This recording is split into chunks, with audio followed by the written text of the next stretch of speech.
A very good morning to everyone. It feels good to be back at AIMS. So my talk will play pre-recorded talk. Let's hear it. Good morning to respected chairpersons, senior faculty, and my dear colleagues. Today I am presenting on TGA VST-PS, Imaging in the Era of Root Translocation. I want to thank the organizers to provide me this topic for presentation. I have no disclosures to make. So LVOTO incidence in TGA ranges from 5 to 25%. In the era of root translocation, the conception that all TG-VSTPs can be converted to a biventricular heart is false. Despite the possibility of root translocation, a lot depends on the surgical expertise available at hand.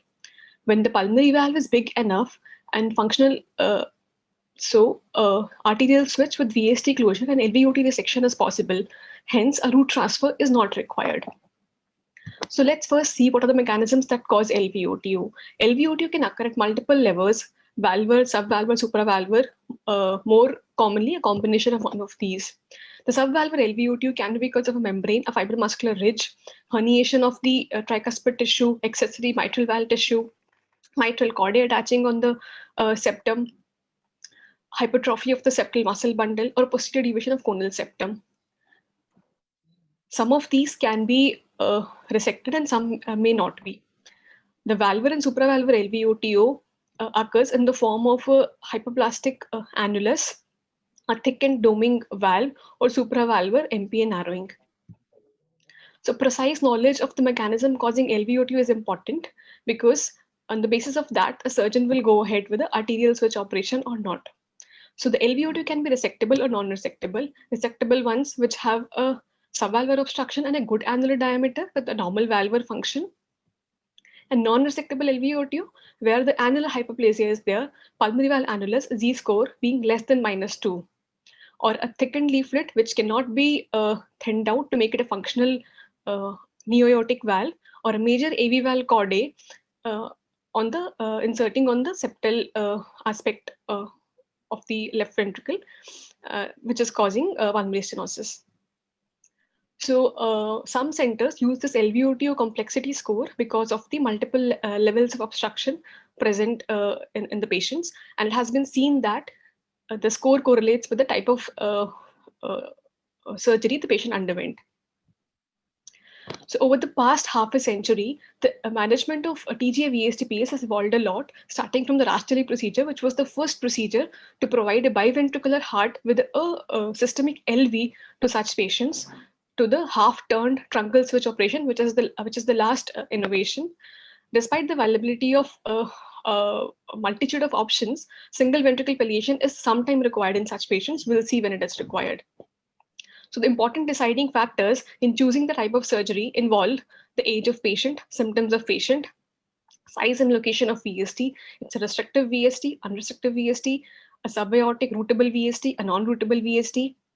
What is the severity and mechanism of LVOT obstruction? We can resect it or not. The AV valve structural abnormalities, if it involves a major straddling of the AV valve, or essential mitral valve chordae, which can't be resected, great vessel relationship, the ventricular size and function, the RV volumes, if they are small, we can't place intracardiac baffles. So translocation surgeries are preferred in such patients. And last but not the least, coronary anatomy. A single coronary, intramural coronary, anterior or posterior looping coronary artery, and epicardial course of coronary close to the aortic root are contraindications for a root translocation surgery. So let's first see a pictorial representation of the surgeries which we are going to talk about. Rastali procedure involves routing the VST to the aorta with the RV to PA conduit. Similarly, REP procedure involves routing LV to aorta with a direct communication of pulmonary valve, pulmonary artery to the right ventricle with the intervening pericardial patch. The conal septum is resected to avoid future LVOTO. Similarly, in pulmonary root translocation also, we route the LV to aorta with a pulmonary root, entire pulmonary root taken off from the left ventricle and the defect patch closed, put on the RV. Nikaido surgery was the first procedure where the concept of root translocation was introduced. The aortic root, along with the sinuses and the coronary arteries was extracted from the right ventricle along with the thin rim of the muscular RV free wall and implanted onto the pulmonary annulus over the left ventricle with the enlargement of annulus by cutting the conal septum. So this provided a more straight LVOT.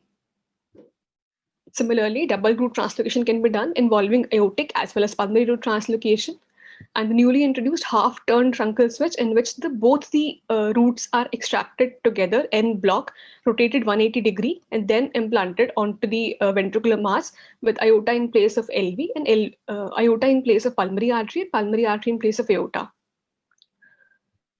So who would be an ideal candidate for a root translocation? A patient who has a non-rootable VSD, a patient who has an anteroposterior great vessel relationship, pulmonary annulus not very large or not very small. We'll see this in the next slide. A major tricuspid valve straddling, which is precluding a non-root translocation surgery like REV, Rastli or PRT, and a borderline RV where the baffles would compromise the volume if undertaken. Volumes of RV. And root translocation is not favored if the patient has intramural coronary artery, side-by-side great vessels with single coronary artery, essential mitral valve chordae attached to LVOT, which can't be resected, a very hypoplastic or a very large pulmonary annulus. So let's see the concept of the pulmonary annulus first. So in this cartoon, we can see that as the size of the pulmonary annulus starts reducing, we don't achieve much by translocating the aorta because the translocation distance is very less. Hence, the underlying basis for which we are doing this translocation is not fulfilled. The purpose is not fulfilled. Similarly, if the pulmonary annulus is too big, the displacement distance would be too much, putting a stretch on the coronary arteries. So an ideal pulmonary annulus would be that half to 1/3 of the aortic annulus and the minimum size of 5 mm. Similarly, the great vessel relationship of anteroposterior, the translocation would provide us a straight LVOT, but if the great vessels are side by side, we are not giving any displacement distance to the aorta. So the purpose of the aortic root translocation is not fulfilled. So sometimes, despite the possibility of root translocation, we are not able to do a biventricular repair. In the cases, we have a major AV valve straddling or hypoplastic ventricle, the essential mitral valve chordae, which can't be resected, or a coronary anomaly precluding the root harvest. The coronary patterns in the form of intramural coronary artery, a single coronary artery, anterior looping or posterior looping coronary artery very close to the aortic annulus are unsuitable for a root translocation because that would cause a stretch and injury to the coronary artery. So let's see some cases. So this patient was a 10 months old, 5 kg infant, saturating 50%. He had a TGA VSD PS with a perimembranous VSD, and tricuspid valve tissue, as can be seen in this subcostal thoraxis view, was herniating across the septum below the pulmonary valve accessory tissue and causing subvalvular PS. Also, there was valvular stenosis with an annular diameter of 8 mm and Z-score of -1.2, with the supravalvular membrane being present. So this patient was sent for an arterial switch operation with accessory tricuspid valve tissue resection, pulmonary valvotomy, resection of supravalvular membrane, and a VSD closure. The second case is a patient who has a VSD in the subaortic region, and this VSD can be routed to aorta, and the pulmonary valve is also useful. So the surgical plan for this patient was routing the VSD to aorta with a pulmonary root translocation. This third patient had an inlet VSD with subpulmonic extension. The great vessel relationship was side by side, and the pulmonary stenosis was valvular and supravalvular. So the surgical options for this patient were that REV, Rastli or PRT was not possible because we don't have a routable VSD to aorta. Nikaido is also not possible because we have side-by-side great vessels, which would not, we would not achieve much of a displacement. Coronary stretch would be there. So in such scenario, double root translocation or a half-turn truncal switch operation was possible after knowing the coronary anatomy. This patient had a subaortic VSD.